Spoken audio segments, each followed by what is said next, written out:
everybody, and welcome back to Godcast, the Goodness Over Darkness podcast. I'm your host, Todd Armstrong, and today's episode is going to be called Slumber Party. It is going to be all about my awakening, my spiritual awakening, and what occurred over the course of about a year from late 2019 to almost current times. Maybe it'll go a little bit before that. But I would like to start by talking about the first 10 episodes. And, recently I haven't put out an episode in over a week, but I was recording for the show because the show was about to have on, the show was going to have on some guests. So I recorded with them already. Some of them were on the Facebook Live, and you might have caught that. But I had some wonderful discussions with some wonderful people, and those episodes are going to be put up after I finish up my story. So I have 3 more episodes of my story, and then I'm going to start putting out the interviews, which will probably be a weekly, once a week type deal. And I have an intro. I'm just waiting to get some licensing so that I can use it. And the show's going to change the whole format. And some episodes are 2 hours and 20 minutes. Another one's 2 hours and like 40 minutes. They're all about an hour and a half to 2 hours and 45 minutes so far. So, however long a conversation goes with someone is how long it goes. I'm gonna just put it out here, and I'm probably not gonna edit anything. I like to be transparent. Maybe if it's just like a little mishap, or something, I might. But other than that, I'm not gonna do too much editing, because the whole reason why I do this podcast is to be transparent, and I talk about myself as deeply as I do, so that I can gain your trust, and show you that I'm a real person, and I'm not looking here, or I'm not here looking to sell you anything, at all. Times will change, and things will adjust. So I'm not saying that I won't ever be making money off of something different than I do right now, which is just my regular day job. But I'm being transparent and open to show you that this is all real stuff, and this is all real happenings. All right, so if anybody is new here, you should probably go back and listen to the first 10 episodes in order, because what I do is I talk about my story and everything that I've been through, and it's in a linear but non-linear fashion. It's just my story up until a certain point of linear time from one angle, and then it's another angle is the same linear point, from early childhood or whatever to being an adult. So all of them go in that fashion. And I'm here on now episode 11. I'm going to talk about my spiritual awakening, which I haven't mentioned yet at all. So maybe you're listening to me and you're not spiritual at all, and you didn't know that I was a spiritual person. So now, now I'm going to talk about what I am actually most interested in my life anymore, is spiritual nature of reality. And it all began with my awakening. But the important part to know about an awakening, the spiritual awakening is, firstly, it is a very real thing that your spirit becomes alive in you, and uh, it starts to awaken and take over. So it's a very real thing that happens to many people throughout history, and uh, a lot of these people have been demonized and thrown into mental institutions, and they have been called crazy, and they've done all sorts of uh, different things, like become prophets in the Bible, or you can even talk about Socrates. You know, these are very spiritual people. Everything's always been spiritual. It's only the physical that is the new part. So we're at a point in time where physicality is the most important thing, and where uh, spirit in this country especially isn't talked about almost at all. You know, spirit is everything, because without spirit nothing lives except for artificial intelligence that doesn't have a consciousness. You know, we we often hear the word God, and in America, more so than the rest of the world, everybody gets this image, a general image of a big man in the sky. And that's just not how it is. God, to me, is, well, God is everything. Let's just say that. God is creation and is spiritual nature. But God, to me specifically, is the life force of everything. That's what I talk to when I pray. That's when I refer to God, I am speaking of the God that gives breath to everything, the God that gives life force to everything, the God that gives consciousness to everything, and why we aren't mannequins. If, if my body was alive and evolving itself without the aid of anything else, then that is the equivalent to a mannequin being alive and uh, evolving itself. There has to be a life force in there to evolve. You can't just go from a wooden table to something that's alive. It just doesn't happen that way. So there has to be something living in there. And the only thing that is truly alive is water.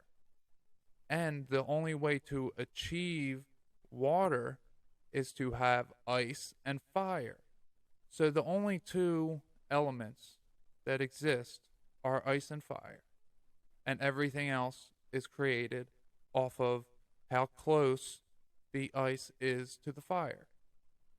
That is it. And the ice then melts and becomes water, or it boils and becomes air, a gas.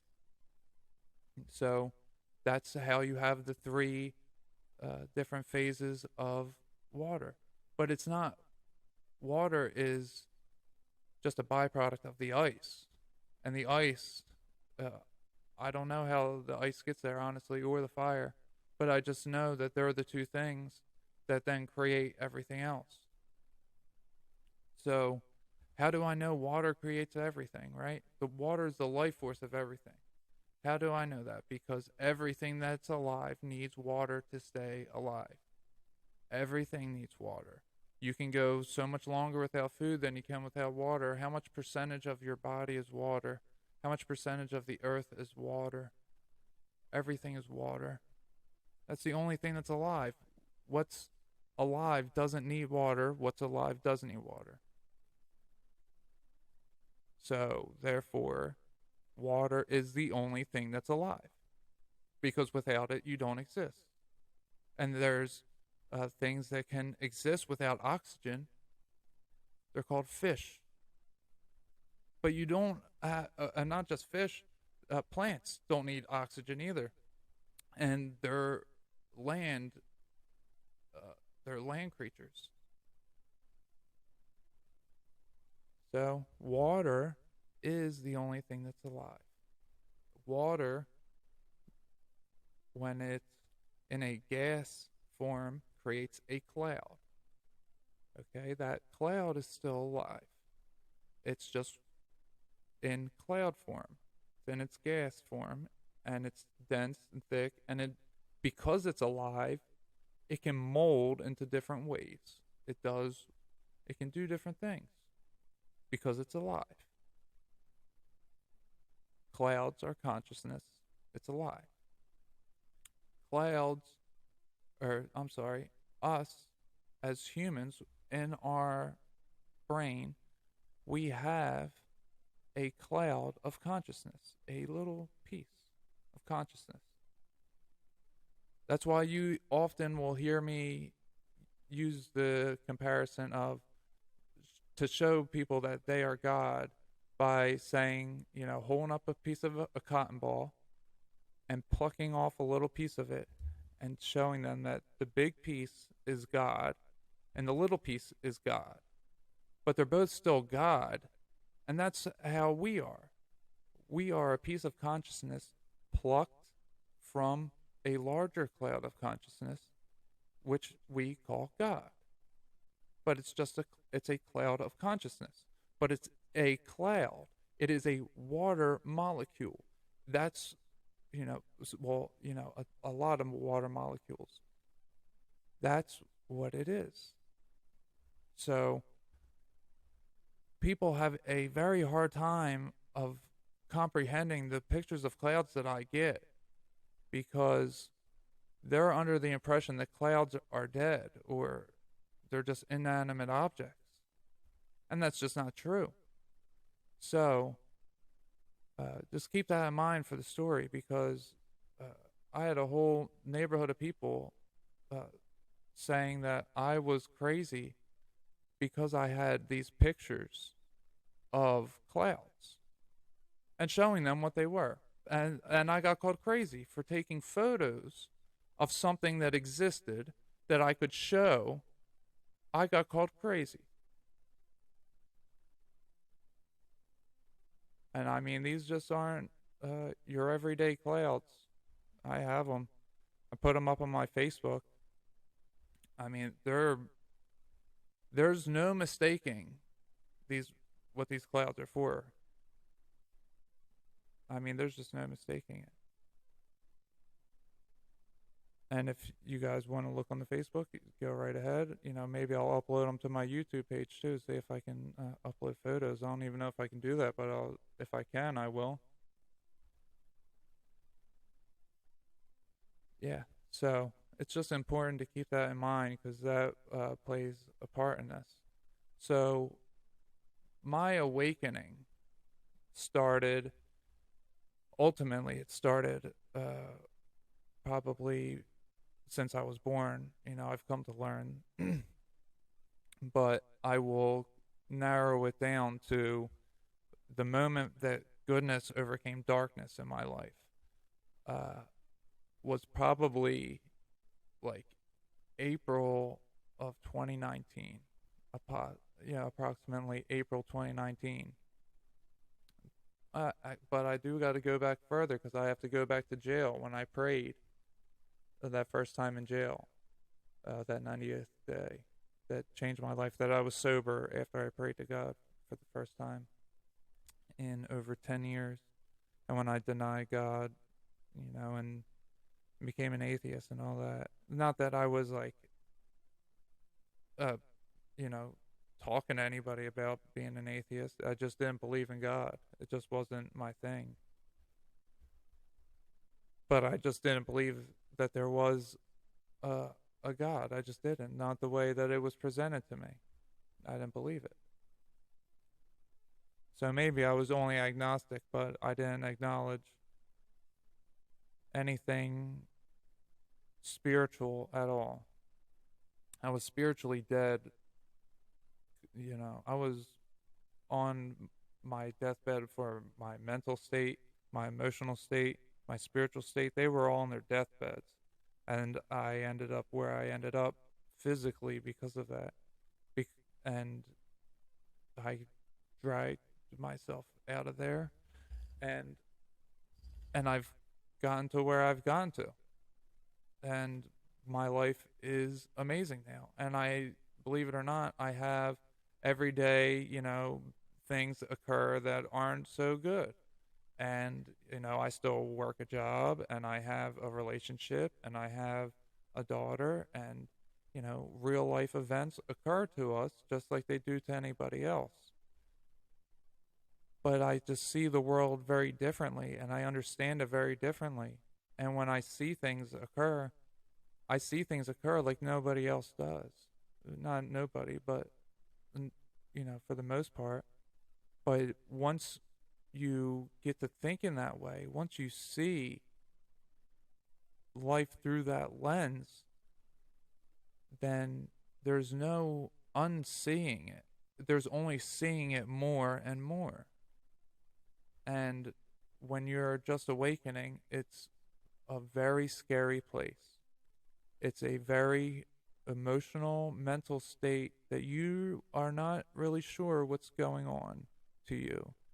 And you think that you could possibly be going crazy because you are experiencing things that you were always told didn't exist, and that you were always shown that crazy people act that way, and they end up in mental institutions, and they end up getting pieces of their brain cut out or on medication, and that's just how things are. It's so demonized, and it's so wrong. It's so wrong, because your spiritual awakening is the most beautiful thing that could happen to you. It makes you go from feeling like you're dead to knowing you're alive in the most beautiful, beautiful way.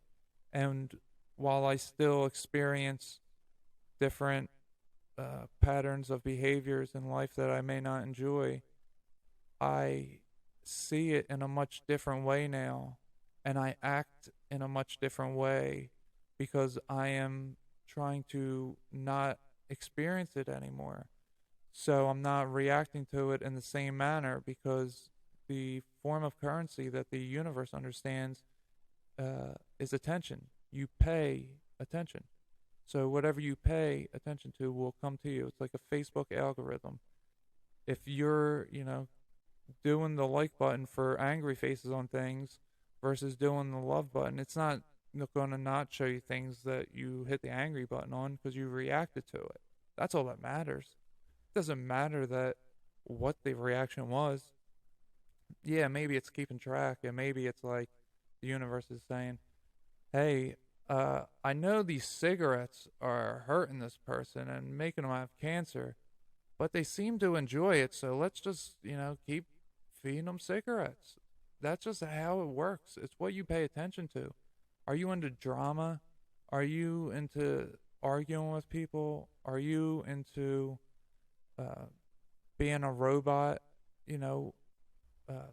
Just someone who goes through life and just feels nothing? Because whatever you're doing, that's what you're going to get more of. That's just how the world works. It's the universe. It's the code that's written in the universe that we live in. Because this world we live in is a video game. It has codes. It's written in code, zeros and ones. But it's not that these things aren't real in front of us. They're as real as we are. Our physical body. That's as real as it is. It's the Matrix. It's not real. This is all an illusion eventually. What's actually real is the spirit world.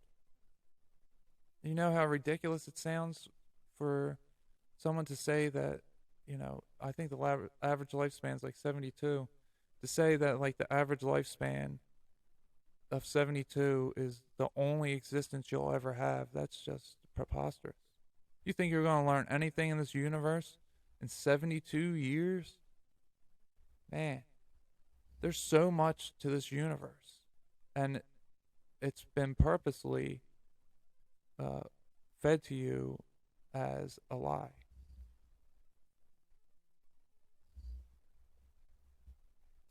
So let's go back to my awakening. I keep getting off topic about it.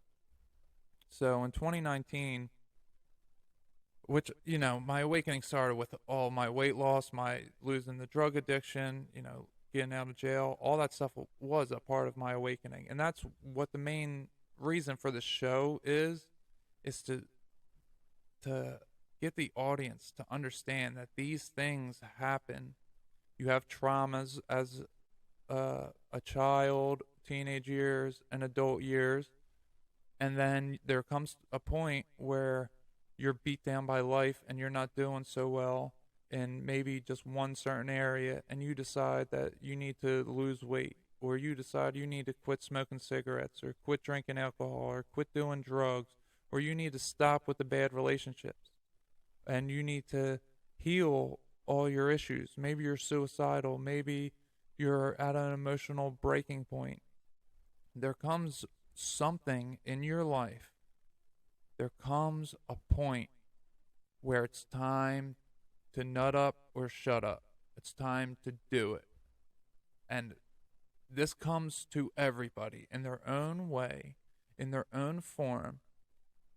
It comes to them. And you can either go to it and heal yourself, or you can run from it.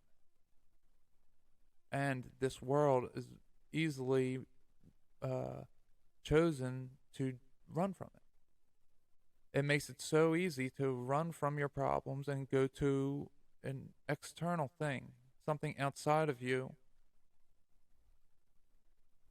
I keep getting off course, but this is all important stuff to know. So that's the main point of the show, is to show you that once you change one thing, then it will snowball into other things and other things and other things. All you have to do is have the willpower to be better, have the understanding that you can always be better, and just have that mindset that tomorrow I want to be better than today. And that's exactly what I said to myself every day that I got out of jail. And every time I talked to anybody and they were saying, oh, well, that's, really good that you got out and you didn't get a worse sentence. You didn't fail any drug tests or anything. It's like, yeah, I just want to be better today than I was, or better tomorrow than I was today. And for real, I told myself that over and over. And that's how you get. When you want to be better, you start bettering everything about you. You start evaluating everything about yourself. You start to make better decisions that will help you. You start to do things that will increase your ability to have a nice experience here. You have all these tools at your disposal. You can, to be in good shape, to have a decent job, to have a decent life, to have a decent existence.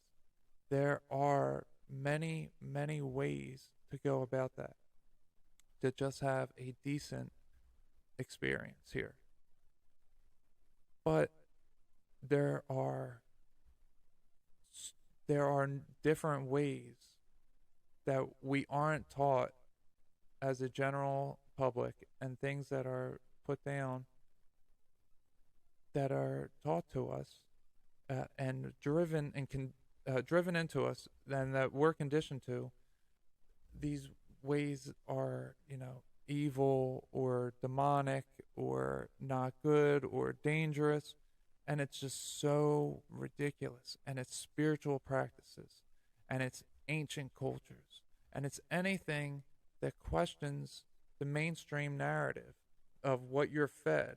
If you're a second grader and you ask the teacher a question, the teacher is going to probably, disregard your question and make you not question them. Like if that student asks a legit question that the teacher doesn't have an answer to, the teacher usually has the ego. I talked about this in another episode, is that the ego usually will come into play, and it's not going to be an answer to benefit the child for thinking outside the box. It's just not designed that way. Our existence here isn't tilted toward that course. So, what happened to me was I was studying ancient cultures, and this was just after I started meditating. So, I started meditating in April of 2019 ish. Actually, maybe I started a little bit earlier. Maybe it was like February. But it wasn't, it was what I was doing was I would fall asleep. I would meditate for 1 minute or 2 minutes or, just a few minutes, and I would fall asleep. And it took me about 6 months to finally break through the 20-minute barrier. But so what I was doing was I would have to only meditate like maybe once a week, once every few weeks. And then it got down to starting to be once a day. And then once I hit the 20-minute barrier, it was like I did it a bunch of times every day. And sometimes I would do it for like 4 hours at a time, 3 hours at a time, because it was so amazing what I was experiencing. Once I broke through, it was a whole new world, and it became so enticing. And during this time, I'm studying ancient cultures, and uh, I came to understand that there are many questions about the pyramids and the Sphinx, and just the temples that are over there. There's so many more questions than what the mainstream narrative answers. And then I find that there's this water patterning on there that had to go back 10,000 years. And it's like, wait a second. Everything tells us that it goes back to 2000 BC, which is 6,000 years or 4,000 years ago, and that society is only 6,000 years old. And that got me thinking. It's like, wait, that would be 10,000 years BC, which would be 12,000 years ago, is what they said. All right? And then I find out later that in the zodiac, Leo, the lion, is the sun is in Leo every 12,000 years or so. Or no, it's every 26,000 years. But the sun was in Leo 12,000 years ago. And it's like, oh, well, that would make sense for the Sphinx. And then you see that the Sphinx you can tell right away that it's obviously carved into, that there was an existing statue there, and that someone carved a human face into the existing statue of a lion. And it's like, oh, that would make sense.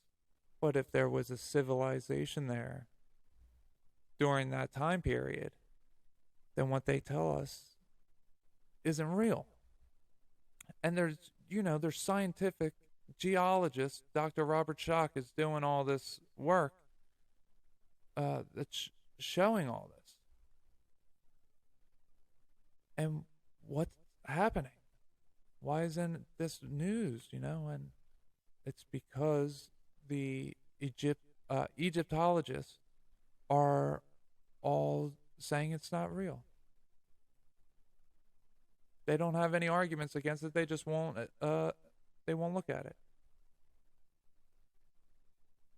And this guy is a Boston College, or is it Boston University professor, Dr. Robert Schoch, and Dr. J. What was his name? He just died not too long ago. He was on Rogan a bunch of times. Dr. Robert Schoch was on there too. So you could check those guys out. I forget what the other guy's name is. But that's not important. But that brought me to question all that stuff as I started learning about this. So that I'm learning about ancient North America because I'm like, you know what? Society doesn't teach us, school, I mean, doesn't teach us about what North America was like before the white people got there. Like, what was life like before the Europeans? Because all we know is uh, what gets put on there. Oh, what happened? Oh man, Zoom disconnected me.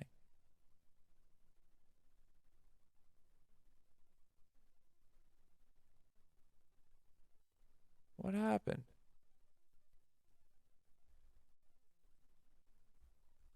I better drink some water while I can.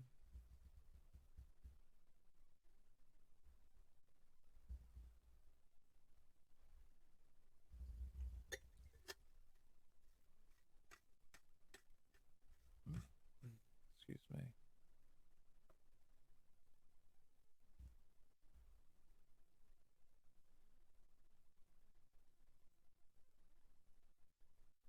All right. Well, I guess I'm back now. I don't know.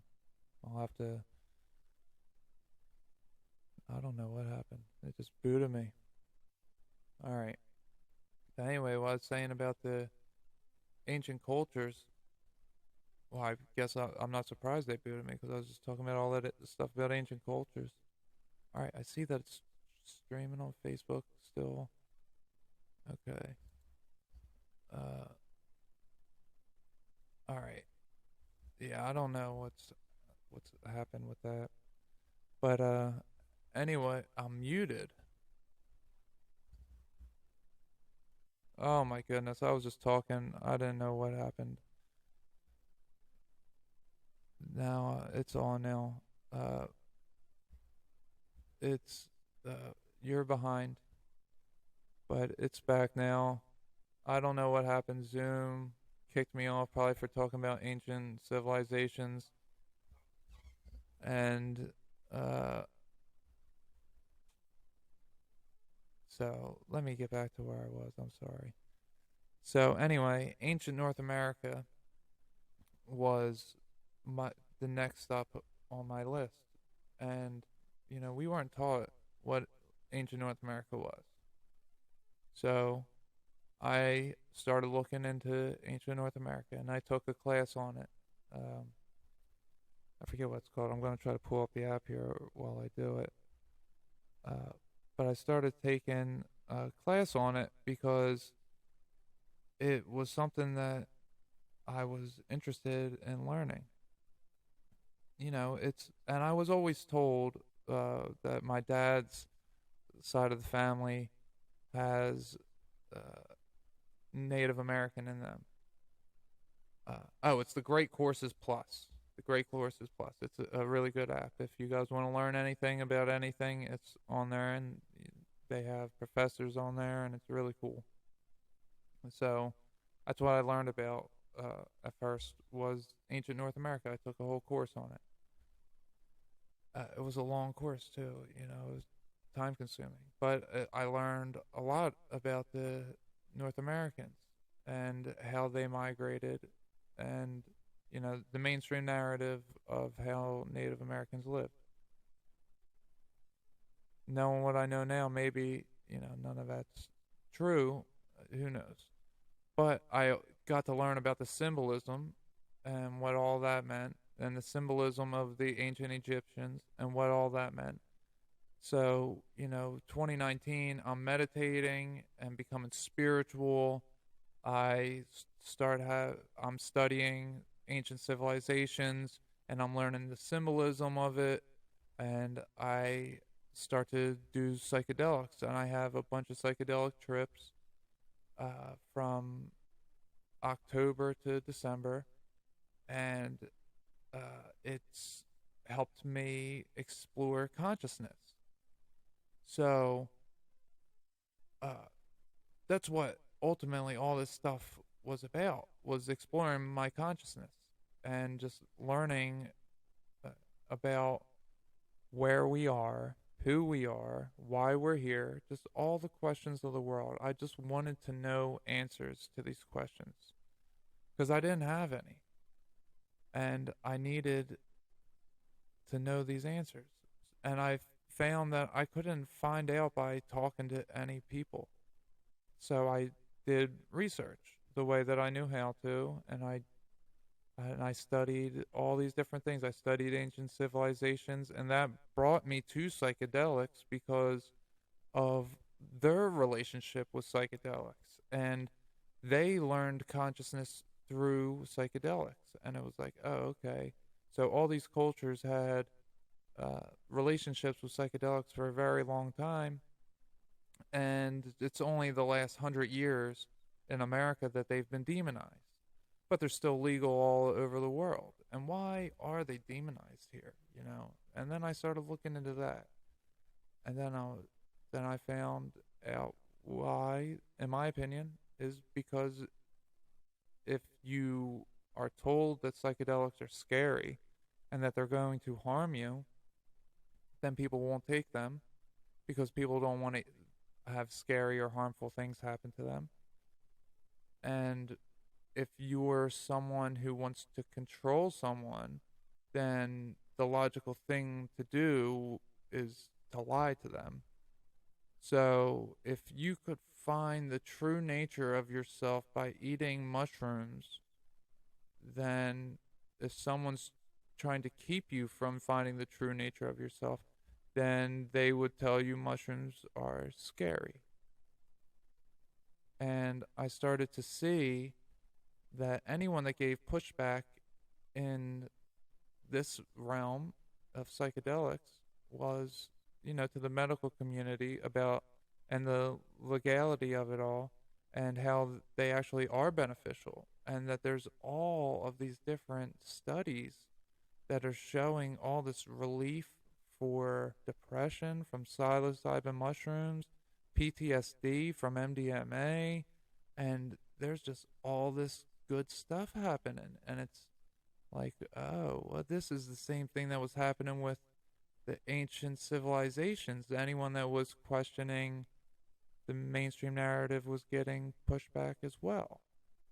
It's like, that's kind of weird, huh?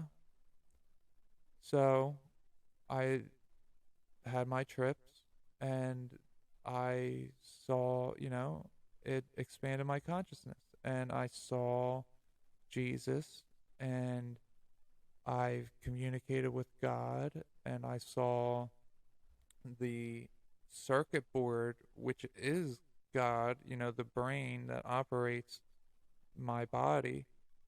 It was an actual circuit board that I saw during one of these trips, and I asked it questions, and it answered by lighting up for a yes, and if it was no, then it would just stay dark. And I asked it questions. Like the first question, I said, "Are you God?" And it lit up yes. And I said, "Does that mean yes?" And then it lit up yes. And I said, "Wait, does that mean no?" And then it didn't do anything. So that's how I figured it out.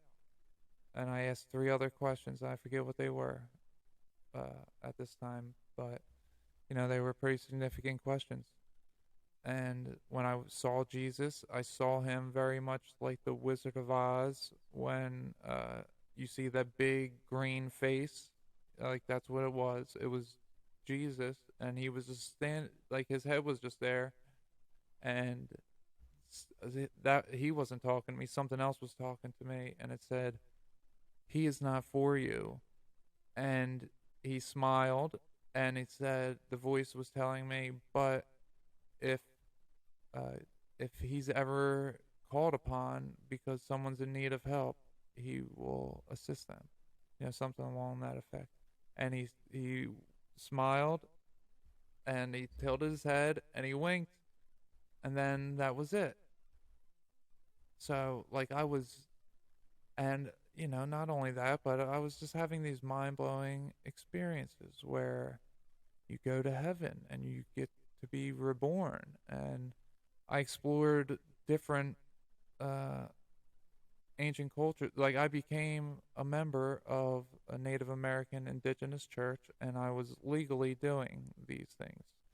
Okay, so I don't want anyone thinking that this was illegal activity or that this was somehow dangerous behavior. This was part of my sacrament, and this was my religion, legally standing, and this wasn't just done without care. This was very ceremonious to me.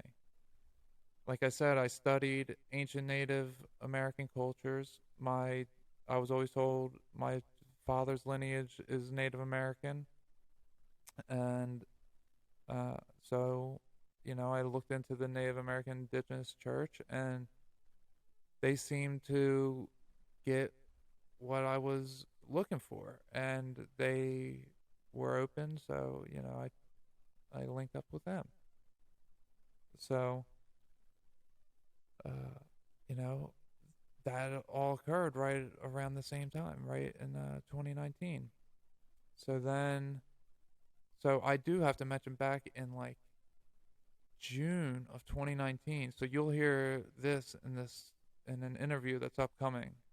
I don't want to say with who just yet, but in an interview that's upcoming, you'll hear about this. In that June ish of 2019, I took a bong rip that was like too big. I held it too long, and my spirit cracked open. Like I felt my crown chakra crack open. Like if you were to have a paper brown bag filled with air and pop it, that's what it felt like.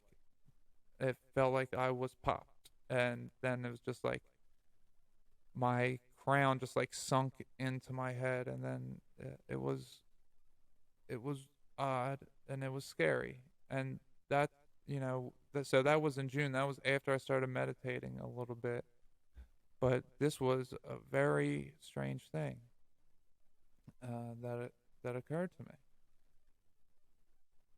And so now, after these psychedelic trips, what ends up happening is, yeah, and I learned that psychedelics work differently than drugs that you would get on the streets: heroin, cocaine, meth, or any pills. Whereas they will give you dopamine hits and serotonin. What psychedelics do for you is they break down barriers that you put up to become human. So you have these barriers. It's like your brain is uh, a ball of consciousness. Say you are a ball of consciousness, and your brain is a big old office building of cubicles, and that office building cubicles gets put on top of this cotton ball of consciousness. That's what happens. So what the psychedelics do is they bust down all the walls of the cubicle, and then it's just like the mind and the brain are mixing just as one all together, and you start to feel your brain starts to meld, not melt, starts to meld together. But what happens is when you do, say, too much, or you aren't in the right mind state, or you're using the wrong substance like LSD, is you start to feel that your brain is melting. That's what you'll hear people that take LSD say they feel like their brain is melting. But it's actually just the melding of mind and matter, literally. Your brain and mind are completely melding. So you're getting your brain starting to understand your consciousness. That's what kind of occurs. That's basically what it is. So I start to, I already had my crown chakra cracked open, and I barely knew anything at that time about chakras. I don't think that I don't, I didn't know at that time that I cracked open my crown chakra. I've just come to know that now. But I did have the popping of the top of my head. And it's not like it's the external part of my head. It's like my mind. You know, the barrier that separated my mind from my brain was separate. It was no longer separate. And doing the psychedelics just uh, allowed more of my mind to go into my brain, and I always had psychic gifts.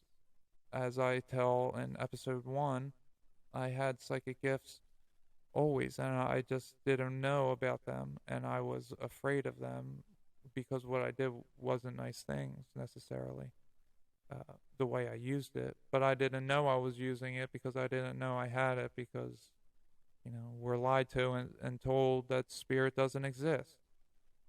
The way I started out this episode. Okay, then, so what starts happening now is it's my birthday, my 30th birthday. I got my haircut. The last time I got my haircut was the last day I was 29. So the last day I get my haircut the day before my birthday. And I was baptized on my birthday, physically baptized on my birthday, on my 30th birthday. And it was very significant and it was very meaningful to me. And you have to understand about the Native American Indigenous Church and even ancient Egypt that made the pyramids, not the pagan worship before all that. You have to understand about them is they had one religion. It wasn't religion, it was just truth. It was just their spirit knowing. And it was Christ. They all knew of Christ and who they were and where they were and why they were. They knew all of that. There was no such thing as religion. That they just knew the truth. That's what it was. It was their history. It was, if they had school, it would have been history class, not religion. It was just truth. So they all knew of Christ's consciousness, and not in the New Age. I don't know anything in New Age. Okay, so if you hear me talk anything on here, that's the only thing I've never looked into was New Age. So, if anyone accuses me of anything New Age, I've looked into every other religion. Every religion that there is. Basically, I've looked into a little bit. Except for New Age. So if you think I'm a New Ager, that's the only thing I've never looked into. But that's what they all believed in because they knew Christ consciousness existed. Okay? So, so, Native American Indigenous Church, when I say I got baptized, that doesn't disqualify me from the Native American Indigenous Church. Both things, the Native American Indigenous Church welcomes anybody of any, beliefs. It doesn't matter too much. And it's actually, turns out that it's very much like Hindu and Buddhist beliefs, which are also ancient things. So it's all of these ancient teachings, it turns out, are talking about the same things. All these esoteric things, all these mysticisms, the Jewish Kabbalah, all of it. It doesn't matter which one it is. They're all, the ancients are talking about Christ. But it's only Judaism, Christianity, and Islam that religion changed. That's when it became religion. So there's a very big difference in history versus religion. Religion is one guy I listened to said that religion basically boils down to the power rankings of Jesus. Christianity has them as number one. Sunnis and Shiites have them at different levels, and they fight because of that. It's just it's a funny little thing that he says, but it's the power rankings of Jesus is kind of what separates the religions now. And Islam had Muhammad, but then you look in Utah, and you got Mormonism, and they had John Smith, and then you look at Scientology, and that had somebody, and it's just all these religions are based around people who were trying to give you esoteric knowledge. And even those everyone right off the bat is going to say Scientology is bullshit, which, what they do is bullshit now, but what you think of Scientology isn't. It's they talk about real shit in there. And they give real information in there. It's not, you know, it's not bullshit. They talk about things that you can learn, but the things, it's just your perception of it is just wrong because the mainstream narrative has created it that way. It's just how it goes with everything, kind of, as I learned in my awakening. So, back to my birthday. My 30th birthday was, I guess, your 30th birthday is pretty important because it changed me. I had a mushroom trip and it changed me. And I stopped doing psychedelics after that because I didn't need them anymore. So, on Christmas, now, because of all these psychedelic trips with my crown chakra, my brain started, I don't want to say swelling because I don't want anyone getting the impression that my brain was bleeding or in danger in any way. But my brain was expanding. My knowledge base was expanding. It was like I broke free of this programming that was in me. That bong hit busted it open. And then the psychedelic trips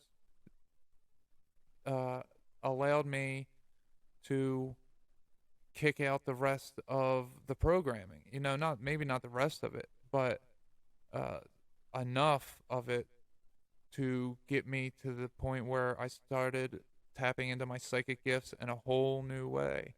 And I started being telepathic. And I started having all these different abilities. And I'm not saying that to brag. I'm not saying that to, like, oh, look at me, I'm psychic. It's just what happened. It's just part of my story, just like everything else. It's just what happened.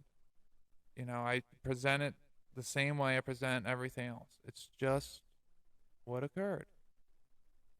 All right, and you can think that's nonsense, and you can think all this is nonsense, and that none of the stuff I said happened to me. You can believe that. It's fine. I don't care. But that's just what happened, and it's just how I'm going to present everything. So, that Christmas was very, very strange for me. So, Charlotte, my cat, is the best cat ever. I love her so much. It's the first cat I ever had, that I actually owned. My parents had cats that I hated. And my daughter was friendly with them. But they were not good cats. The one peed and pooped all over my stuff when I went to jail. So, like, the whole basement was rank with smelling like cat piss and cat poop. It was awful. And it was all my stuff.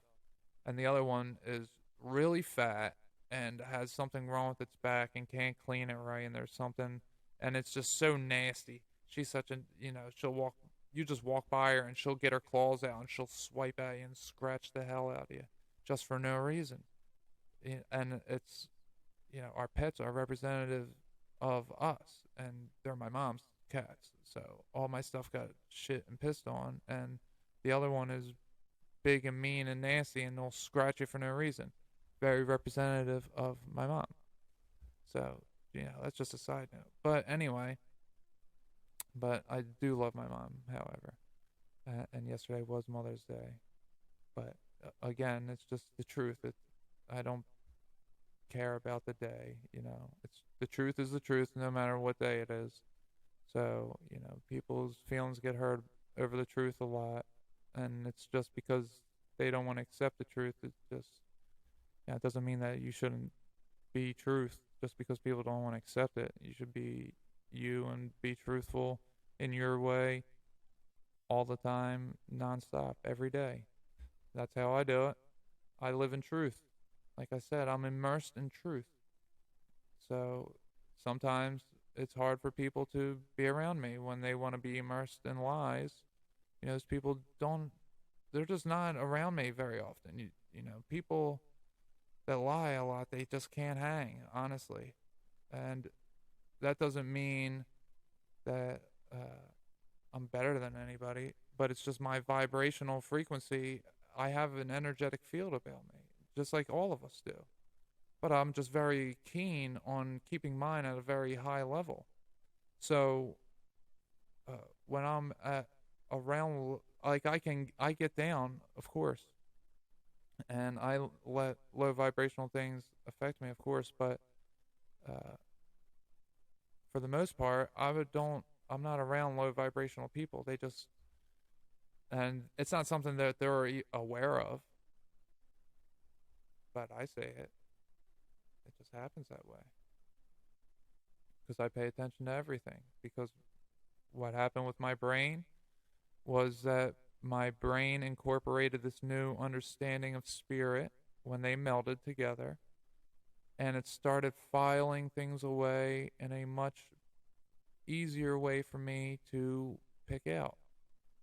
Because when I was younger, I had a type of photographic memory, but then I lost it doing all the drugs. And if you remember, I talked about how angry I was at myself because I couldn't think when I just got out of prison, when I was in prison, just before prison.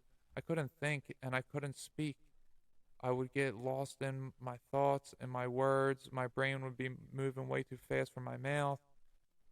And I was just all over the place.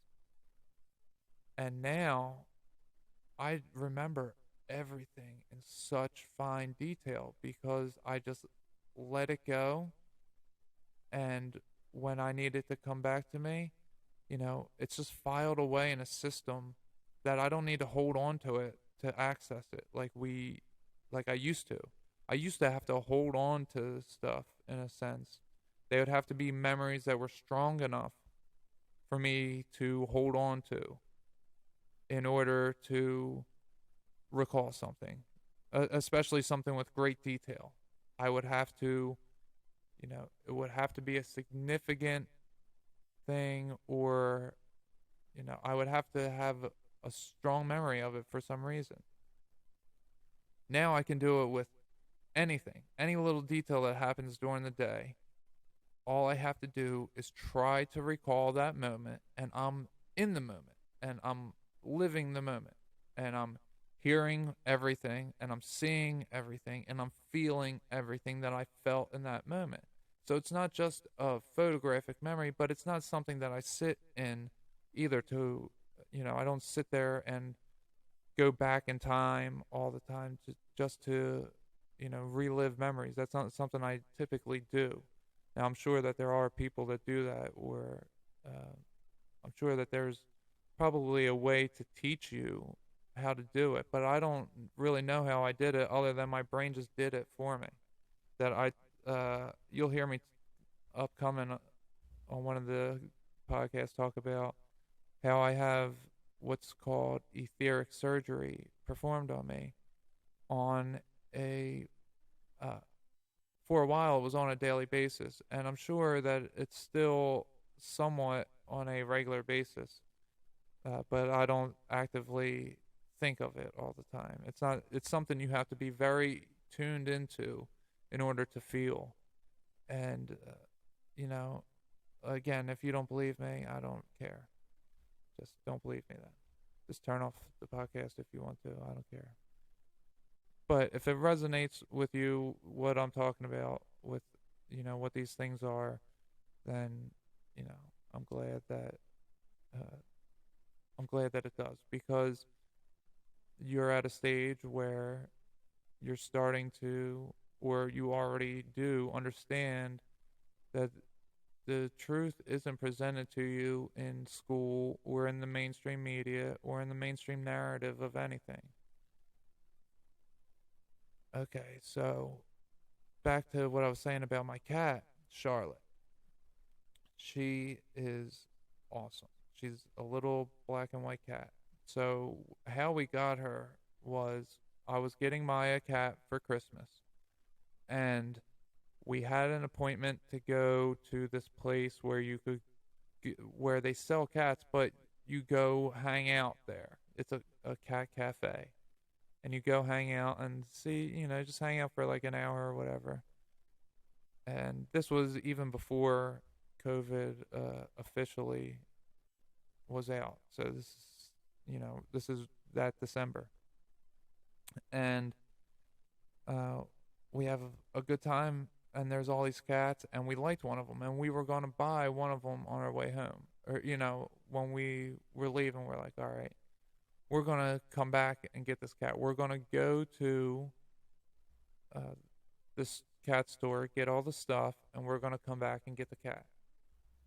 So we go to PetSmart, I think it was, or whatever it was, and we, I'm going to get the little bed, and there's this little cat in the cage, but I didn't see the cat until she ran and like jumped at the cage, but she was a tiny little thing, and she was meowing at me, so I started petting her, and it was a little connection, and I asked Maya, I go, hey, what do you think about this cat? And the other cat was, I think, like 6 months old or something.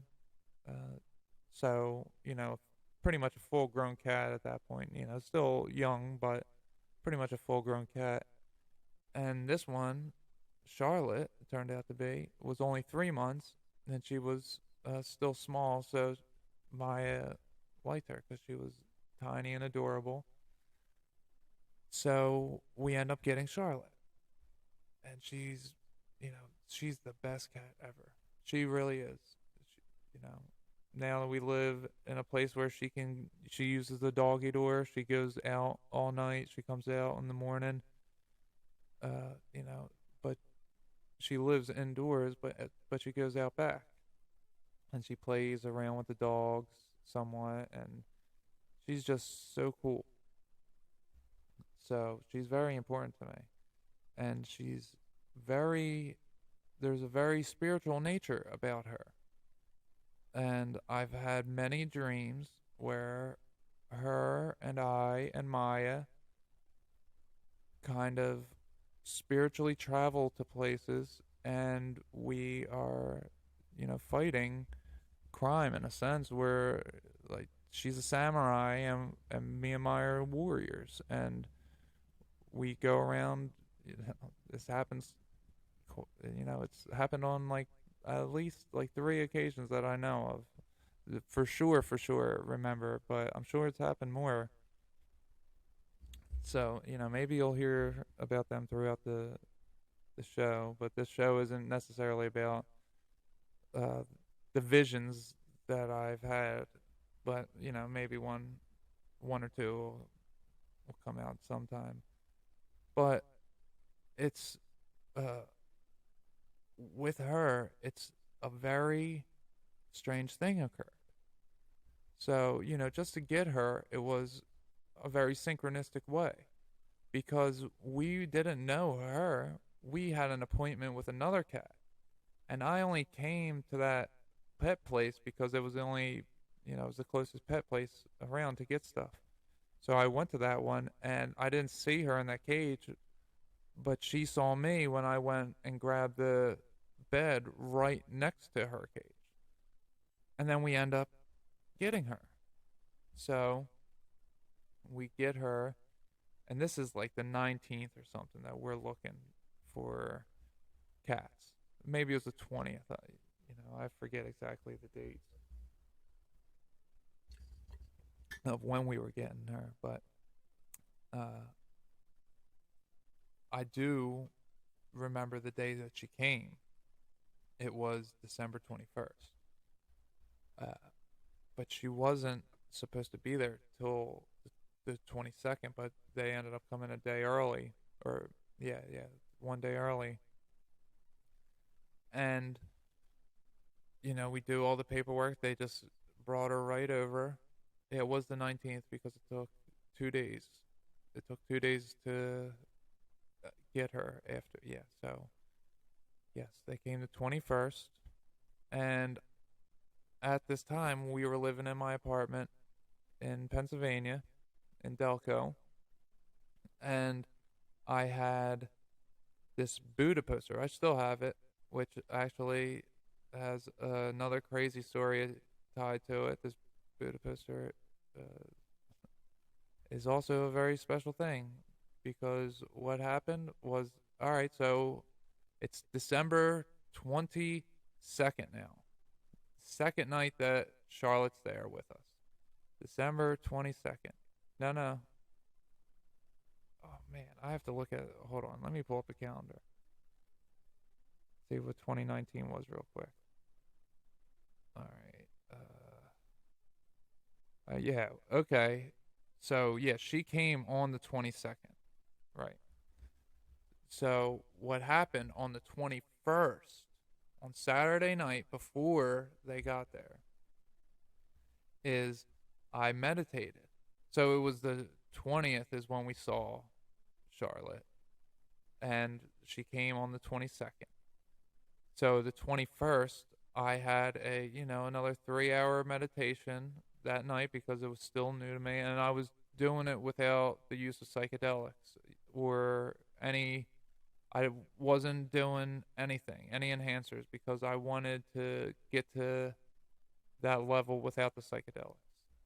Like I didn't really need them anymore because of the psychic gifts that were being unfolded to me at that time. But I just knew that I didn't need them anymore because I could just meditate and really out there stuff would occur, psychedelic type of stuff would occur, and I didn't need the substance. So, I did a 3 hour, whatever, 4 hour meditation, and I have this samurai walks out of my Buddha poster and knights me while I'm meditating because I'm sitting there facing it, and it knights me, left shoulder, right shoulder, and then my head. It just knighted me, and it was so cool. And that was on the 21st. So what happened when Charlotte came on the 22nd? That spirit went into her. So I guess it was planned on the entire time because it was. So I met Charlotte the 20th. Then that happened on the 21st, and then on the 22nd, Charlotte is living with us now, and she wasn't supposed to be there till the 23rd, but the lady brought her a day early. So we have then I so that night when we get her, I meditate and I see this cat in. So I'm meditating and Charlotte's running around like crazy. You know how cats, they just run around like crazy.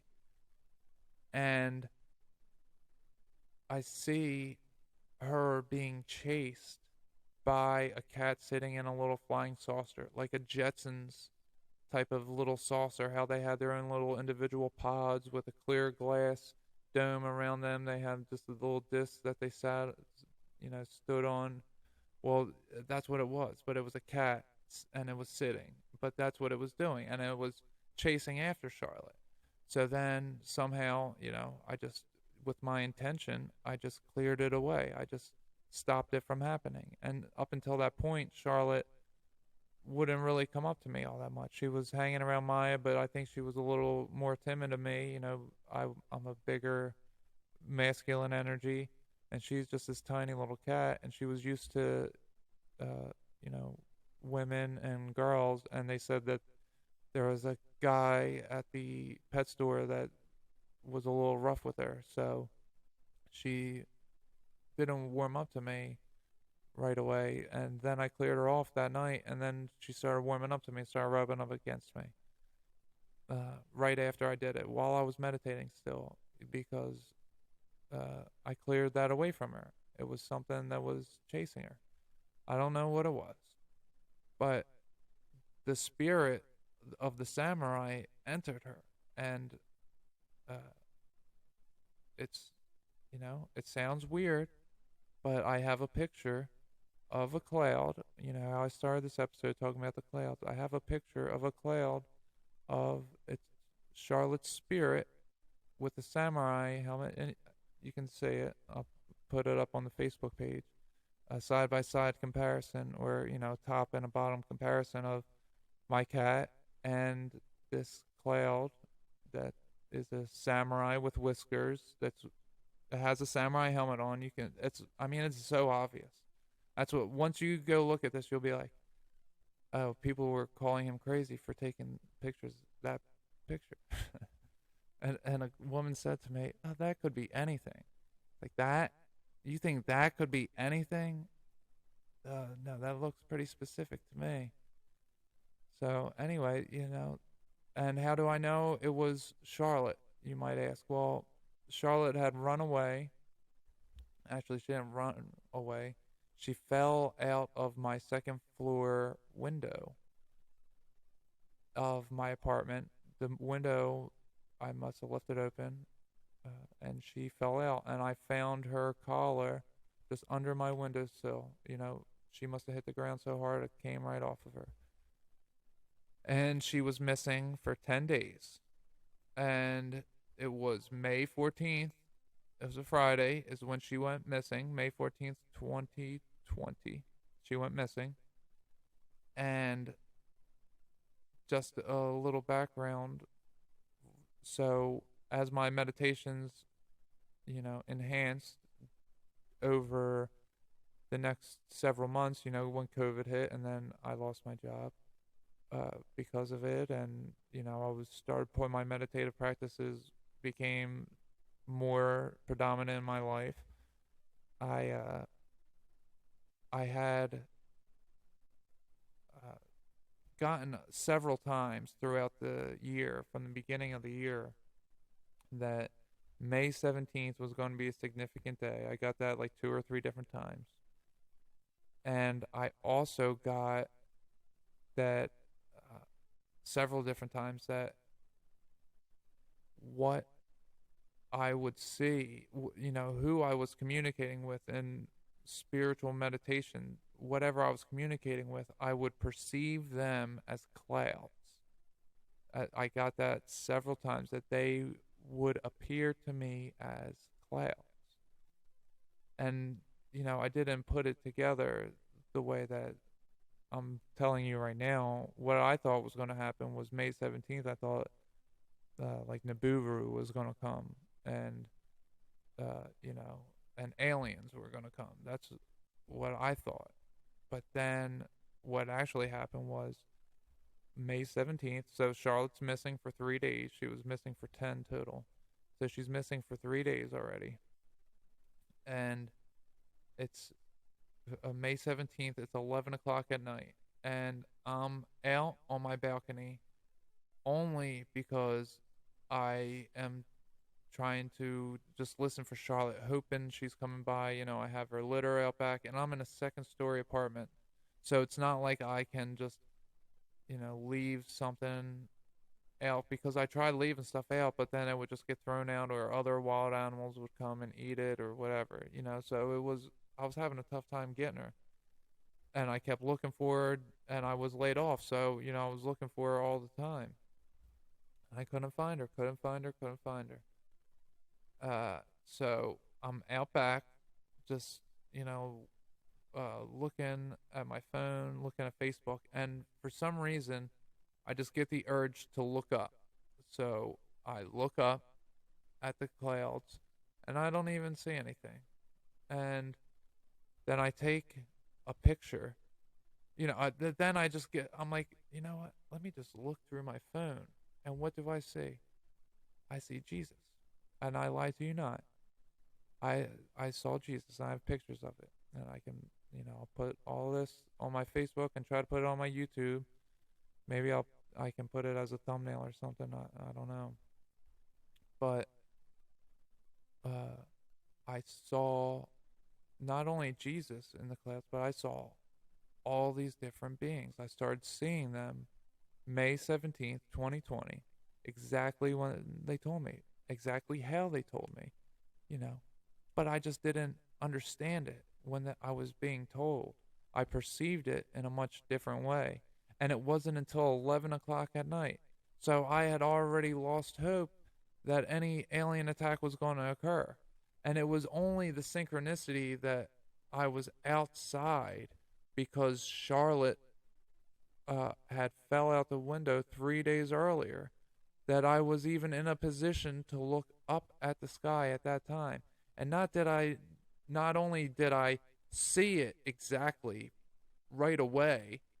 I already saw Jesus in a psychedelic state a few months earlier and saw him again in the clouds right in front of me. And I knew that was Jesus because I was just shown that it was Jesus. So when someone says to me, that could be anything, and I'm like, no, I saw Jesus in this meditation, and then a few months later, I saw Jesus in the clouds, and it looked exactly like it did when I saw him in the meditation, except he wasn't green, he was white, because the clouds aren't green, they're white.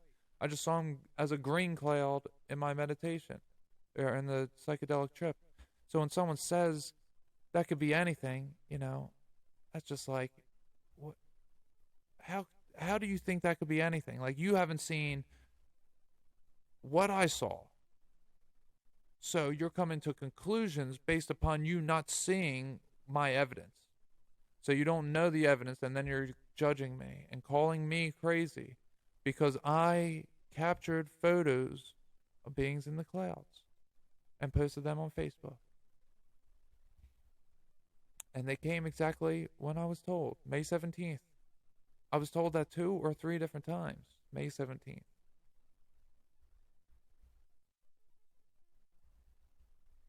So, that is a very specific thing to go through.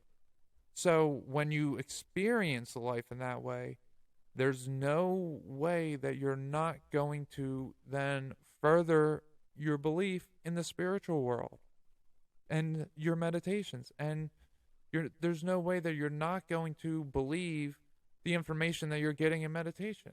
And once you start believing, then all bets are off. Then you start to learn the truth. Then you start to you unlearn the lies, firstly. Then you start to, uh, get into the conspiracies a bit. Then you start to learn the truth. After you get through all that, once you realize that the conspiracies are just further mystery traps for you, you get to the truth where we are today. But it takes a lot of courage to get there. So if you're just going through your awakening, it's tough, but you can do it. I did it. I had a whole, everybody I knew, and I coached softball for a travel team, and I put in a ton of hard work, and we didn't get to play because of COVID. We had to stop in March, and we put in a ton of work over the winter and fall, and I set up a lot of different things, and because I found God and because I saw that life wasn't what we were being force fed, I was trying to help people wake up because of it, because of what I learned. And maybe I wasn't doing it in the best way, but also the way that I was treated was, not nice. And I learned it's the Matrix does that to keep people asleep because all they do is they call you crazy to ignore you, or they laugh at you to ignore you, or they get very angry at what you're saying to ignore you. It's programming. That's the way that it works. And if you're angry, or if you think I'm crazy, or if you're laughing at any things I say, it's because you're programmed. And if you're listening to that after reacting that way, then you're probably now sitting there questioning yourself like, what's he mean programming? Well, I mean you're conditioned to think in those terms. You are programmed because, you are, your physical brain and physical body is an artificial intelligence that exists outside of having a conscience. It's I don't know. It's hard to explain, but the bodies are animatronics. That's how it is. Animatronics. That's what our bodies basically are. So, if you are reacting in that way towards what I'm saying, then you should be questioning why you're responding that way. Why can't you just have a normal, thought about all this thing, all these things that I'm saying. Why can't you just ponder it? Why does it have to be crazy or laughed at or angry because someone's saying these things? All right, well, I think that's all for Slumber Party.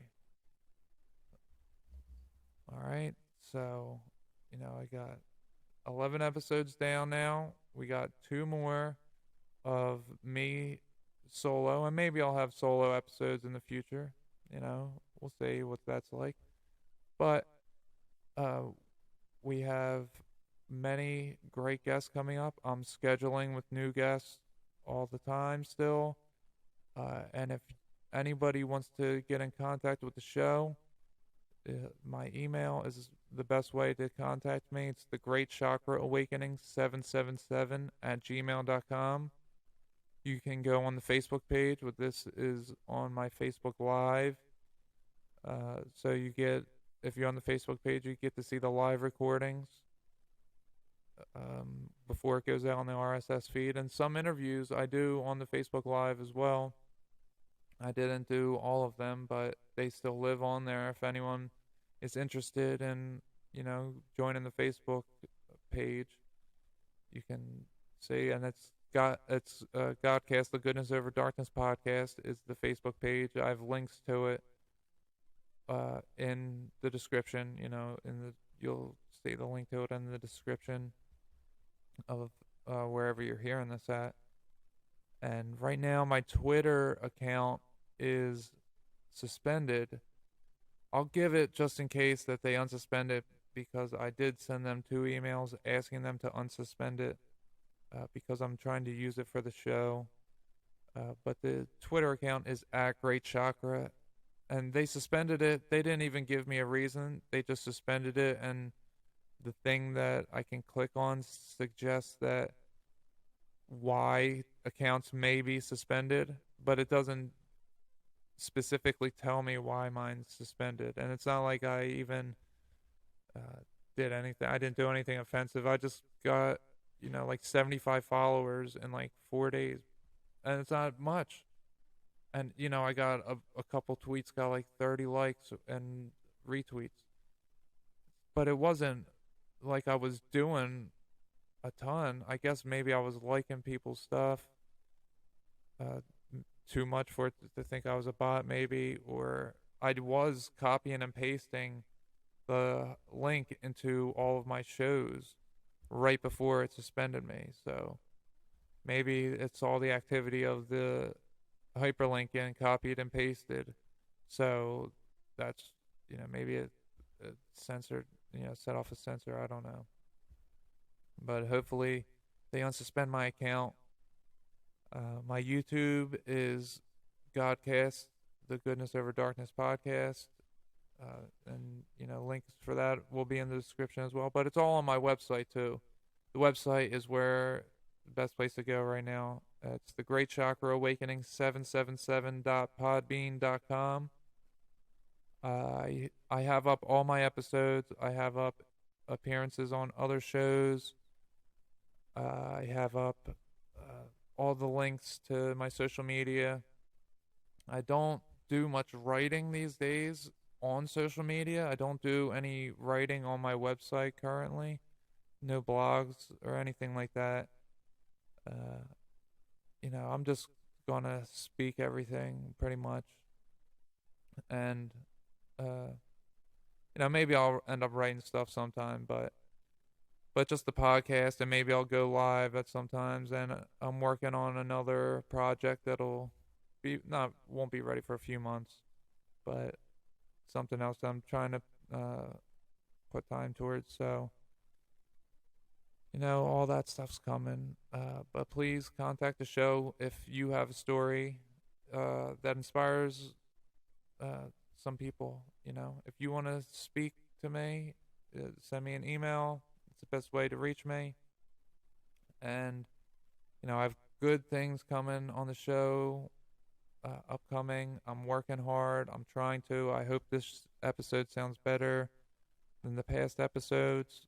Uh, 2 interviews in, and I received my new microphone and my audio interface. So the first 10 episodes by myself very weren't very good in the terms of production. I mean, they were okay, but you could hear the dogs barking a lot. You can hear a lot of outside noise, and the way you hear me isn't all that clear.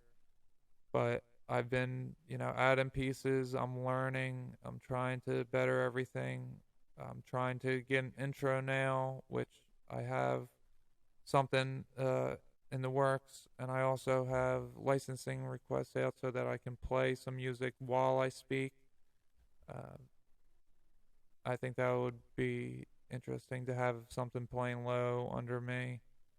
That'd be pretty cool. So, I'm trying to give a good effort into this so that I can get a positive feedback back. All right. Well, I guess that's going to do it, everybody. This was episode 11, Slumber Party. All right.